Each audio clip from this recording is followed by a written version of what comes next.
طيب يزيد بويع بيعة شرعية، ويزيد إمام، ويزيد أمير للمؤمنين، اللي يخرج على الخليفة يقتل، وإذا كان حده القتل كيف يكون شهيدا؟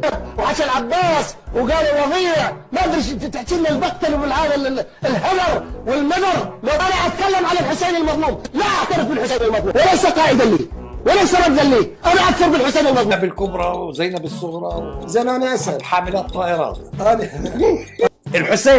الحسين تبعكم يا شيعة ما له علاقة بالدين. ما هي المبادئ اللي يقول لك جئتني اصحح دين جدي. وهذا اول ما بدا فاسد، اول ما بدا فاقس.